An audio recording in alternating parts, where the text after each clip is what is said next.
एक संगीतकार ने जब नौशाद साहब को चैलेंज दिया कि अपनी इस फिल्म में वो किशोर कुमार साहब को रफ़ी साहब से बेहतर बना करके दिखा देंगे।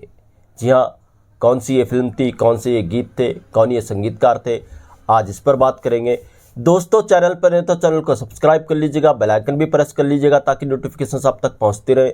नमस्कार, मैं महेश कोहली बॉलीवुड संगीत के सफर से। दोस्तों, आज मैं जिस फिल्म की बात कर रहा हूँ, जिस फिल्म के गानों की बात कर रहा हूँ, ये फिल्म थी महबूब खान साहब के प्रोडक्शन की। महबूब खान साहब 50 के दशक में ये फिल्म बना रहे थे। इसके साथ साथ ही महबूब खान साहब एक बहुत बड़ी फिल्म बना रहे थे अपनी 50 के दशक में। जी हाँ, मदर इंडिया। मदर इंडिया को महबूब खान साहब बड़े स्केल पर बना रहे थे।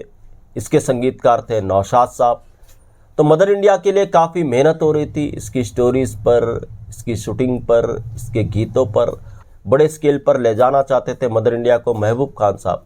तो महबूब खान साहब जब मदर इंडिया बना रहे थे तो महबूब खान साहब को लगा कि मदर इंडिया बनने में काफ़ी समय लग जाएगा, क्यों ना वो 2 फिल्में ऐसी बनाए जिससे कुछ पैसा वैसा उनके हाथ में आ सके और काम आगे बढ़ता रहे, ताकि पैसा ना रुके, उनको कोई फाइनेंशियल प्रॉब्लम ना आए। तो महबूब खान साहब ने 2 फिल्में अपने प्रोडक्शन तले बनाने की सोची। जी हाँ, ये फिल्में थी आवाज़ और दूसरी फिल्म थी पैसा ही पैसा। आवाज़ का संगीत का जिम्मा उन्होंने सौंपा सलील चौधरी साहब को और पैसा ही पैसे के संगीत का जिम्मा उन्होंने सौंपा संगीतकार अनिल विश्वास को।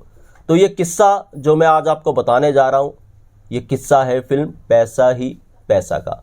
तो खैर साहब, जब पैसा ही पैसा में महबूब प्रोडक्शन ने संगीतकार लिया अनिल विश्वास को, तो अनिल विश्वास ने पैसा ही पैसा में संगीतकार बनते ही एक ऐलान कर दिया। नौशाद साहब से उनकी टक्कर रहा करती थी हमेशा। संगीतकार अनिल विश्वास ने ऐलान किया कि वो इस फिल्म में किशोर कुमार साहब से गवाएंगे और इस तरीके से गवाएंगे, वो साबित कर देंगे कि किशोर कुमार साहब रफ़ी साहब से बेहतर है। जी हाँ, ये चैलेंज था सीधा संगीतकार नौशाद को। नौशाद साहब अपने संगीत निर्देशन में ज़्यादातर रफ़ी साहब को गवाया करते थे। उस दौर में उन्होंने मुकेश जी को भी गवाया था, मगर किशोर कुमार साहब उस समय अपनी एक्टिंग पर ज़्यादा ध्यान दे रहे थे, ज़्यादा फोकस कर रहे थे।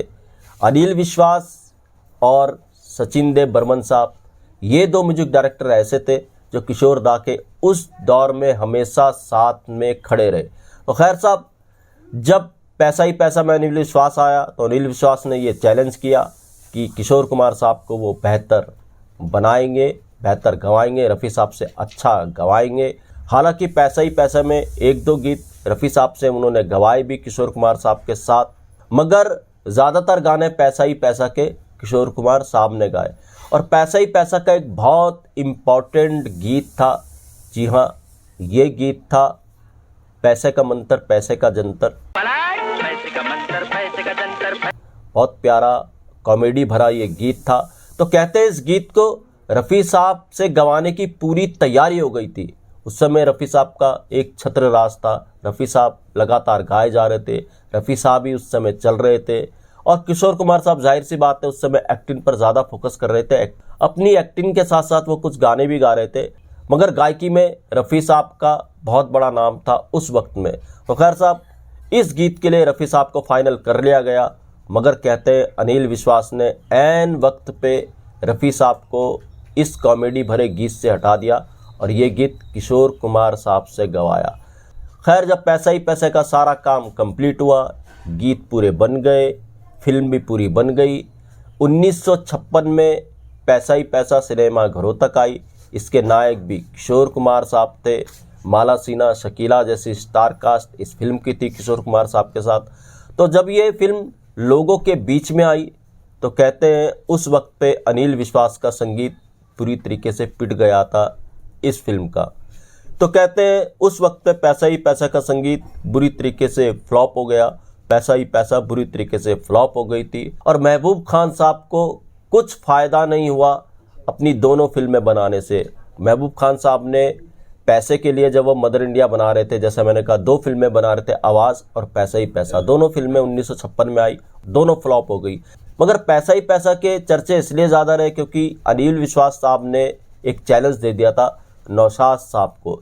जब पैसा ही पैसा फ्लॉप हो गई, दूसरी तरफ मदर इंडिया जब बनकर कंप्लीट हुई 1957 में, जब ये सिनेमा घरों तक पहुंची, तो इस फिल्म में वो जलवा कायम किया जो आज तक बरकरार है। ये फिल्म ब्लॉकबस्टर रही, ऑस्कर तक ये फिल्म पहुंची और नौशाद साहब का संगीत इसमें कमाल का था और मदर इंडिया में रफ़ी साहब ने भी गाया था। ना मैं भगवान हूँ ना मैं। हालांकि अनिल विश्वास को काफ़ी लोगों ने सलाह भी दी थी वो इस तरीके का कंपटीशन ना करें किशोर कुमार साहब और रफ़ी साहब के बीच में, मगर कुछ संगीतकारों की शायद उस दौर में ऐसी कुछ फितरत रही है जिन्होंने किशोर कुमार साहब जैसे लेजेंड और रफ़ी साहब जैसे लेजेंड के बीच में कंपटीशन कराने की कोशिश की, जो कामयाब नहीं हुई। किशोर कुमार साहब अपनी जगह पर महान थे, रफ़ी साहब अपनी जगह पर महान थे, मगर ये काफ़ी आर्टिकल कहते हैं कि पैसा ही पैसा में ऐसा हुआ था। तो खैर साहब, मदर इंडिया के गाने सुपर डुपर हिट रहे, पैसा ही पैसा के गाने इतने चले नहीं। शायद अनिल विश्वास साहब का आत्मविश्वास कुछ हद से ज़्यादा ही इस फिल्म के लिए था और यही आत्मविश्वास जो ले डूबा अनिल विश्वास को। तो दोस्तों, ऐसे किस्से मैं आपके लिए लेकर के आता रहूँगा। महेश कोहली को दीजिएगा इजाज़त। Good bye, good luck and take care.